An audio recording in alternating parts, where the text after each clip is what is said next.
একজন ৬০ বছরের বৃদ্ধ বিয়ে করে এক ২০ বছরের মেয়েকে। তাদের নববিবাহিত জীবন বেশ চলছিল, কিন্তু এক ঝড় বাদলের রাতে তাদের জীবনে এসে হাজির হয় এক যুবক। এরপরেই বদলে যায় এই তিনজনের জীবন। টাকার লোভ, প্রতিহিংসা এবং খুন, আর এক ধুরন্ধর মাস্টার প্ল্যান যার প্রতিটা টুইস্ট আপনাকে প্রতি মুহূর্তে শিহরিত করে তুলবে। তাহলে আর দেরি কেন? চলুন 15 ডেজ 15 থ্রিলার ফেস্টিভ্যালে দেখে নেওয়া যাক এই অসাধারণ সাসপেন্স থ্রিলার মুভিটি। মুভির শুরুতে একটা গাড়ি দেখতে পাওয়া যায় এবং সেই গাড়িতে একটা ৬০ বছরের বয়স্ক লোক এবং একটি যুবতী মেয়েকে দেখা যায়। গাড়ির পেছনে আবার লেখা আছে জাস্ট ম্যারিড। তার মানে ওই বয়স্ক ভদ্রলোক আর ওই যুবতী মেয়েটা সদ্য বিয়ে করেছে। এরপর সিন শিফট হয় এবং আমরা দেখি ওই বয়স্ক ভদ্রলোক, যার নাম শঙ্কর গণেশ, সে তার ওয়াইফ অনুকে একটা পার্টিতে নিয়ে গেছে। এই অসমবয়সী দম্পতিকে দেখে সবাই নিজেদের মধ্যে ফিসফাস করতে শুরু করে। শঙ্কর সবার সাথে তার নববিবাহিত ওয়াইফের আলাপ করিয়ে দেয়। সবাই নিজেদের মধ্যে ফিসফাস করে কথা বলছে দেখে অনু একটু আনইজি ফিল করে। তখন শঙ্কর বলে, তুমি এগুলো নিয়ে একদম মাথা ঘামিও না, আসলে ওরা আমাদের দেখে জেলাস, তাই এরকম কথা বলছে। এরপর আবারও সিন শিফট হয় এবং আমরা একটা গ্যাম্বলিং টেবিল দেখতে পাই। সেখানে শঙ্কর সহ আরো কয়েকজন খেলছিল। ওখানে বিজয় বলেও একজন লোক ছিল। বিজয় ও শঙ্করের কথোপকথন শুনে মনে হচ্ছিল তারা একে অপরকে খুব একটা পছন্দ করে না। প্রথম দিকে বিজয় খেলাগুলো জিতছিল এবং শঙ্কর একটা সময় সবকিছু হেরে যায়। এমন সময় তাদের খেলার মাঝে এসে উপস্থিত হয় শঙ্করের নববিবাহিত স্ত্রী অনু। অনুকে দেখে বিজয় বলে ওঠে, তোমার লাকি চার্ম চলে এসছে শঙ্কর, দেখো এবার খেলাটা জিততে পারো কিনা। শঙ্করের কাছে বাজি ধরার মতো আর কিছুই ছিল না। সে অলরেডি সবকিছু হেরে বসে আছে, কিন্তু খেলা তো তাকে চালাতেই হবে। বিজয় এত বড় কথা বলেছে, শঙ্কর মুখে কিছু বলে না। সে তার ম্যারেজ রিংটা বাজি রাখে। সেখানে উপস্থিত সবাই তাকে এমনটা করতে বারণ করে, কারণ অনু তার স্ত্রী আর এটা অনুর জন্য যথেষ্ট অসম্মানজনক। কিন্তু শঙ্কর কারুর কথাই শোনে না। সে সেই ম্যারেজ রিংটা টেবিলের ওপর রেখে খেলা শুরু করার কথা বলে। শুধু বিজয় প্রতিবাদ করে না। সে বলে, যা বাজি ধরছো ভেবেচিন্তে ধরছো তো, কারণ বাজি জিতে গেলে যেটা বাজি ধরেছো সেটা কিন্তু আমার। শঙ্কর কোনো উত্তর দেয় না, কিন্তু বাকি সবাই এই ঘটনার প্রতিবাদ করে এবং সেখান থেকে উঠে চলে যায়।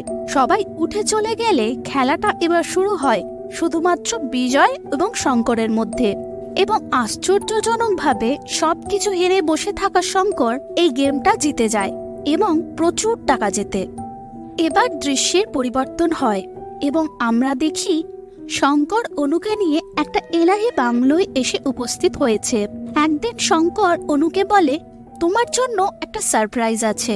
অনু তো খুব আগ্রহ সহকারে জিজ্ঞেস করে, কি সারপ্রাইজ? তখন শঙ্কর দুটো বিশাল আকার শিকারি কুকুরকে অনুর সামনে এনে হাজির করে। কুকুরগুলোকে দেখে অনু খুব ভয় পেয়ে যায়। তখন শঙ্কর হেসে বলে, আরে চিন্তা করো না, ওরা কিচ্ছু করবে না, ওরা শুধু তোমাকে পাহারা দেবে। যদিও শঙ্করের বলার ধরন শুনে অনুর একদম ভালো লাগে না। একদিন কোনো কাজের জন্য শঙ্করকে বাইরে যেতে হয়। ওই বাংলোয় অনুকে একা রেখে সে চলে যায় এবং যাবার সময় গেটের বাইরে সেই শিকারি কুকুরগুলোকে ছেড়ে দিয়ে যায়। অনুর বারবার কুকুরগুলোকে দেখে মনে হচ্ছিল শঙ্কর কুকুরগুলোকে অনুকে বিপদের হাত থেকে রক্ষা করার জন্য নয়, যাতে শঙ্করের অবর্তমানে অনু এখান থেকে পালাতে না পারে সেই জন্য নিয়ে এসেছে। এরপর সন্ধ্যা নেমে আসে আর এক সময় পাওয়ার কাট হয়ে যায়। লোডশেডিং হয়ে যাওয়ার ফলে চারিদিকে অন্ধকার হয়ে যায়। অনু সারা ঘরে মোমবাতি জ্বালাচ্ছিল। এমন সময় সে ডোরবেলের আওয়াজ পায়। কেউ একজন এসেছে। সে দরজা খুলে দেখে দরজার বাইরে একটা লোক দাঁড়িয়ে আছে। অনু তাকে চেনে না। অনু তাকে পরিচয় জিজ্ঞাসা করলে সে বলে সে হলো inspector Madhav Singh, special branch. সে শঙ্করের খোঁজে এখানে এসেছে। অনু তাকে বলে শঙ্কর এখন বাড়িতে নেই, আপনি পরে আসুন। ইন্সপেক্টর মাধব অনুকে তার পরিচয় জিজ্ঞাসা করলে অনু বলে আমি তার স্ত্রী। সে অনুকে জিজ্ঞাসা করে, আচ্ছা শঙ্কর তাহলে কখন আসবে? উত্তরে অনু বলে, শঙ্কর সকালে বেরিয়েছে, আমি ঠিক জানি না ও কখন আসবে। শুনে ইন্সপেক্টর মাধব বলে, আচ্ছা বেশ, আমি তাহলে পরেই আসব। এই বলে সে চলে যায়।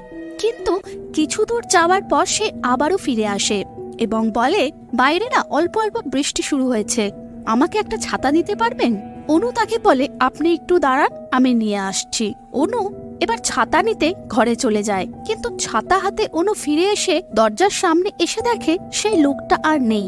অনু মাধবকে দেখতে না পেয়ে দরজাটা আবারও বন্ধ করে দেয় এবং মোমবাতিগুলো নেভাতে থাকে। কিন্তু অনুর যেন কেমন একটা সন্দেহ হয়। তার বারবার মনে হতে থাকে তার আশেপাশে কেউ একজন তাকে নিঃশব্দে ফলো করছে।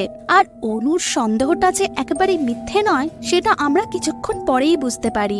আমরা দেখি মাধব চুপিসারে ঘরে ঢুকে এসেছে এবং সে নিঃশব্দে অনুকে ফলো করছে।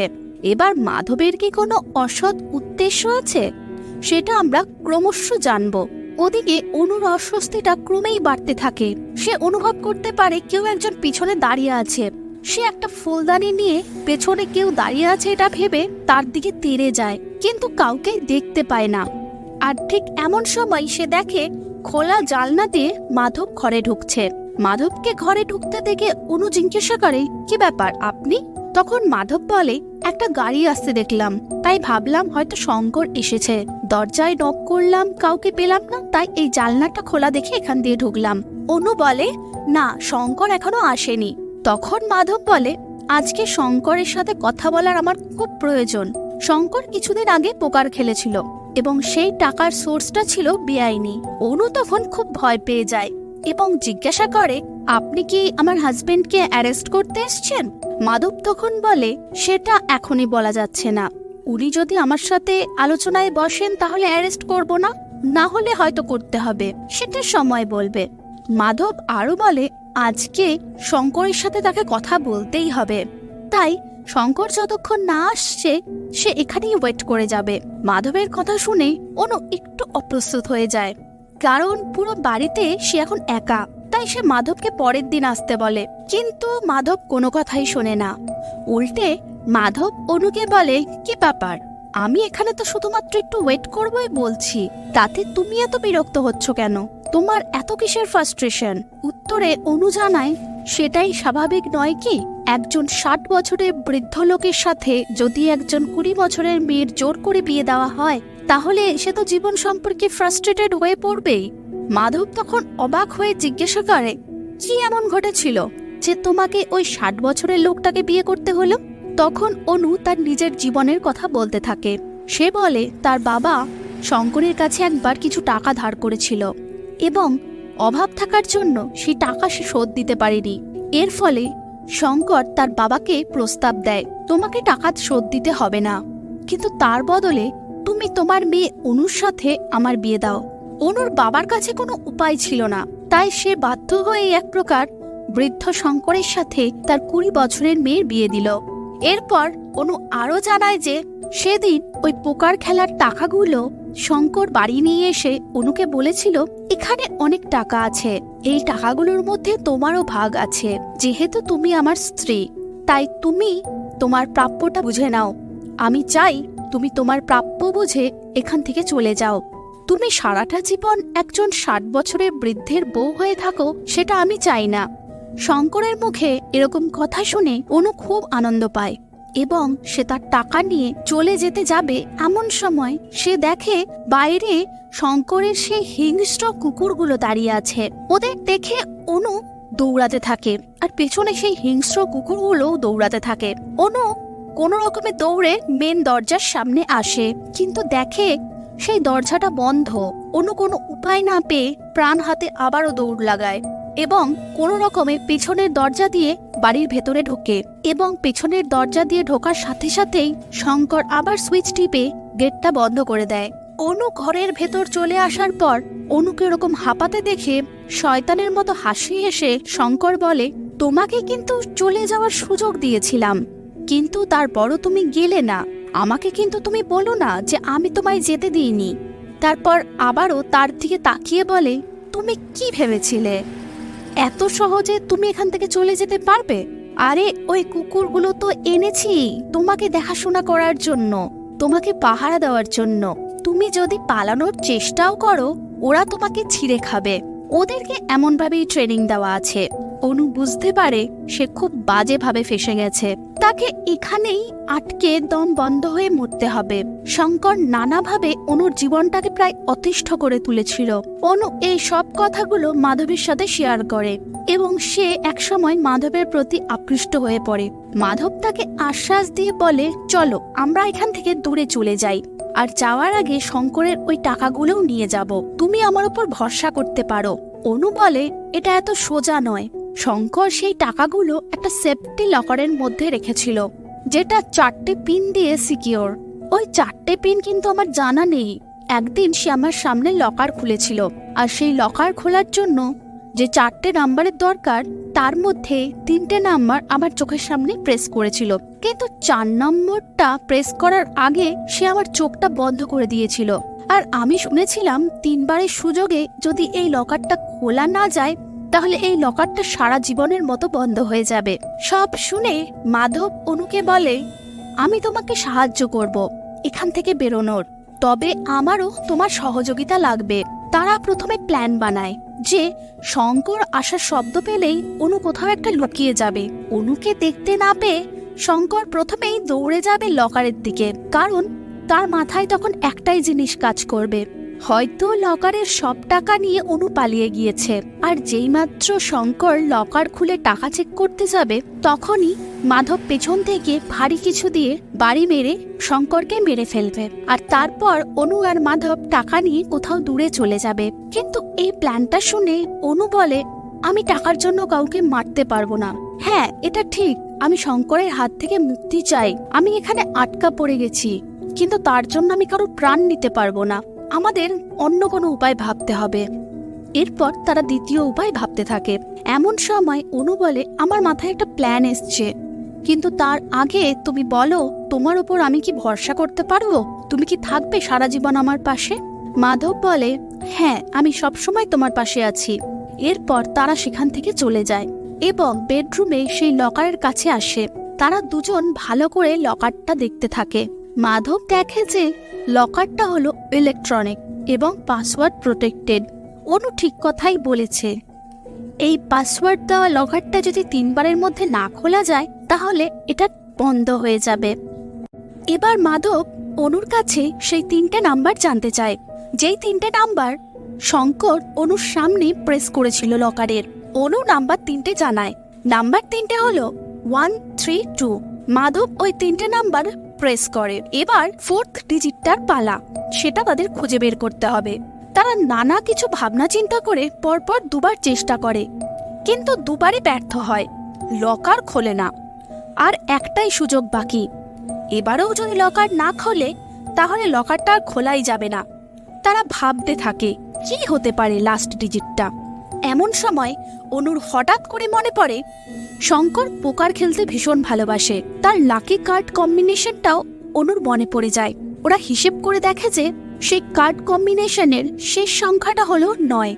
ওরা সেই মতো 9 ডিজিটটা লকারে প্রেস করে, আর ফরচুনেটলি লকারটা খুলে যায়। তারা দুজনেই ওই লকার থেকে সব টাকা বের করে নেয় এবং ব্যাগে ভরে নেয়। এরপরেই যেন মাধবের রূপ চেঞ্জ হয়ে যায়। তার কথা বলার ধরন ধারণই যেন বদলে যায়। সে ব্যাগটা নিয়ে সোজা গেটের দিকে রওনা হতে থাকে। অনু তখন তাকে দৌড়ে গিয়ে ধরে আর বলে, কোথায় যাচ্ছ?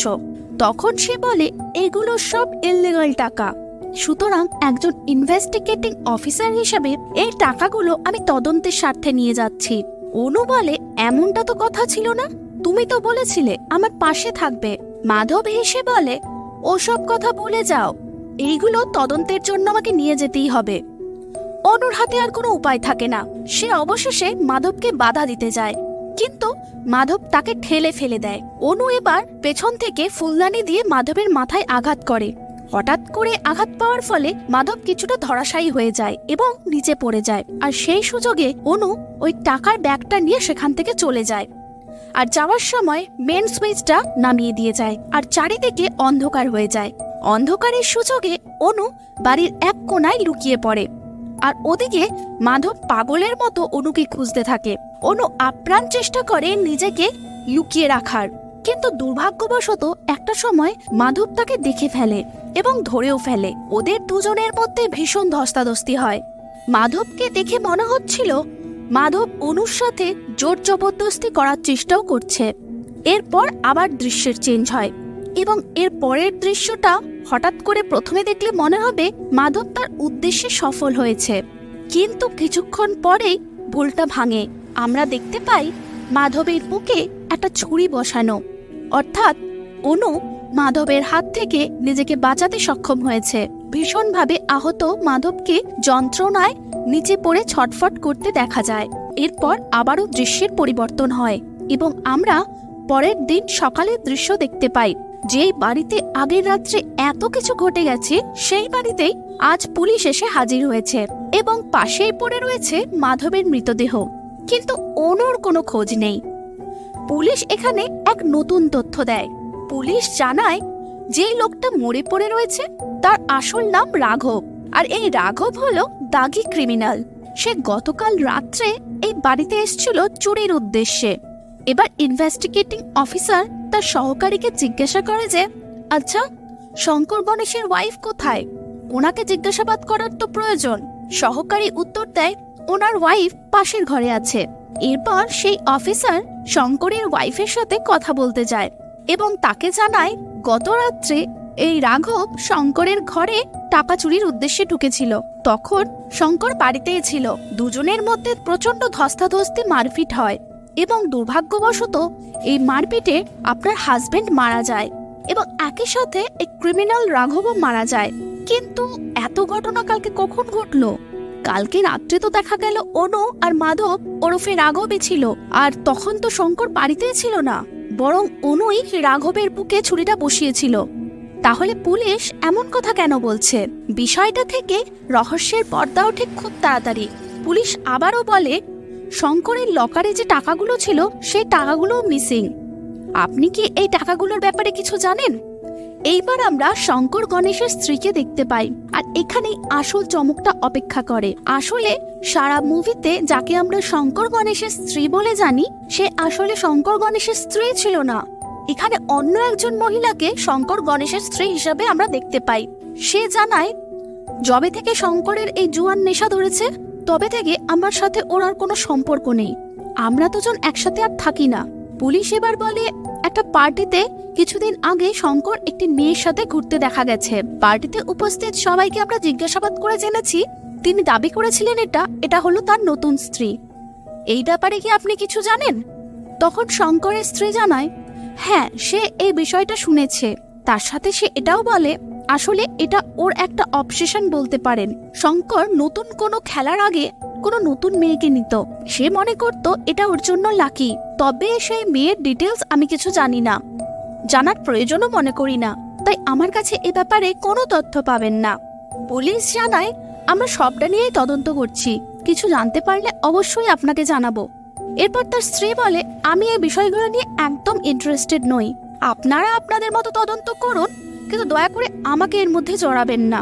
আমার তো শঙ্কর গণেশের স্ত্রী বলে নিজেকে পরিচয় দিতেও লজ্জা লাগে। এই বলে সে সেখান থেকে উঠে চলে যায়। এরপর আমরা দেখি ভিড়ের মধ্যে একটা মেয়ে ওড়নায় মুখ ঢেকে দাঁড়িয়ে আছে এবং সব কিছু লক্ষ্য করছে। আর এবার আরো একটা চমক অপেক্ষা করে আমাদের জন্য, কারণ ওই মেয়েটা আর কেউ নয় এতক্ষণ ধরে যাকে আমরা শঙ্কর গণেশের স্ত্রী হিসেবে জেনেছি, অর্থাৎ অনু। এবার ফ্ল্যাশব্যাকে কিছু ঘটনা ভেসে ওঠে। আমরা দেখতে পাই অনু মাধব ওরফে রাঘবকে যা যা বলেছিল সবটা মিথ্যে কথা। আসলে অনুর সাথে শঙ্করের আলাপ হয়েছিল একটা হোটেলের পার্টিতে এবং সেখান থেকেই শঙ্কর তাকে এই গেমিং এর আসরে নিয়ে আসে এবং সেখানে সে অনুকে নিজের নববিবাহিত স্ত্রী বলে পরিচয় দেয়। যদিও অনু এগুলো এমনি এমনি করেনি, শঙ্কর তাকে বলেছিল এই খেলায় সে যতগুলো টাকা জিতবে তার হাফ টাকা সে অনুকে দেবে, কিন্তু ফিরে এসে শঙ্কর টাকা দিতে গড়িমসি করে। সে বলে এই মুহূর্তে আমার বেশ কিছু ধার দেনা রয়েছে, সেগুলো মিটে যাক, তারপরে পরের খেলাটাই যেটাই জিতবো তখন তোমার প্রাপ্যটা তোমায় দিয়ে দেবো। কিন্তু অনু বলে আমার এখনই টাকা চাই আর এখান থেকেই দেবে, কিভাবে দেবে আমি জানি না, কিন্তু টাকা দিতে হবে। শুনে শঙ্কর খুব রেগে যায় এবং তাদের দুজনের মধ্যে যথেষ্ট তর্কাতর্কি হয়। তর্কাতর্কি থেকে বিষয়টা হাতাহাতির পর্যায়ে নেমে আসে রাগের মাথায় শঙ্কর অনুকে বলে, একটা পয়সাও দেব না তোমাকে আমি, যা করার করে নাও। অনু আর মেজাজ ধরে রাখতে পারে না। সে একটা ভারী লোহার জিনিস নিয়ে শঙ্করের মাথায় আঘাত করে এবং শঙ্করকে মেরে ফেলে। কিন্তু শঙ্করকে তো মেরে দিল, ওদিকে লকারের পাসওয়ার্ডও জানা হলো না। অনু পড়ল মহাবিপদে। সকাল হওয়ার জন্য সে অপেক্ষা করতে থাকে। এরই মধ্যে হাজির হয় মাধব ওরফে রাঘব। একে দিয়ে কাজ হাসিল করতে হবে। সে কিছুটা মাধবের ওপর বিশ্বাসও করেছিল, কিন্তু মাধবও বেরোলো চোরের ওপর বাটপার। তাই অনুকেও বাধ্য হয়ে মাধবকে মেরে দিতে হলো। এত কিছু তো হলো, কিন্তু একটা জিনিস ক্লিয়ার হলো না, শঙ্কর যদি মারাই যাবে তাহলে অনু শঙ্করের মৃতদেহটা এতক্ষণ ধরে কোথায় রেখেছিল, আর এমন কোথায় রাখলো যে মাধবের চোখে পড়লো না। মাধব তো মোটামুটি গোটা ঘরটাই দেখেছে। এরপরই আসে গল্পের আসল টুইস্ট। মাধব যখন মাটিতে শুয়ে ছটফট করছিল, তখনই মাধবের সামনে অনু ফ্রিজটা খোলে, আর সেই ফ্রিজটা খুলতেই মৃতদেহটা ফ্রিজের মধ্যে থেকে বেরিয়ে আসে। মানে শঙ্করের মৃতদেহটা সে ফ্রিজের মধ্যে লুকিয়ে রেখেছিল। মানে ভাবা যায় এরকম মাস্টার প্ল্যান। মাধব বুঝতে পারে অনু এমন একটা মেয়ে যে পয়সার জন্য সবকিছু করতে পারে, এমনকি খুন করতেও তার হাত পা কাঁপে না। এবার এই খুনটাকে একটা পারফেক্ট প্ল্যানে এক্সিকিউট করার জন্য সে হাতে একটা গ্লাভস পরে নেয় এবং শঙ্করকে যে লোহার ভারী রডটা দিয়ে মেরেছিল সেটা মাধবের হাতে ধরিয়ে দেয় এবং মাধবের বুকে বসানো ছুরিটা শঙ্করের হাতে ধরিয়ে দেয়। বিষয়টা এমন ভাবে দেখানো হয় যে দুজন দুজনকে মারতে গিয়ে নিজেরাও মরেছে, অপরজনকেও মেরেছে। এমন একটা ধুরন্ধর প্ল্যান সে বানায় যেখানে মনে হয় একজন আর একজনকে মেরে মরেছে। মানে সেই লেভেলের মাস্টার প্ল্যান। এরপর সে সমস্ত টাকা নিয়ে নিজের গন্তব্যের দিকে রওনা হয়, আর মুভিটা এখানেই শেষ হয়ে যায়।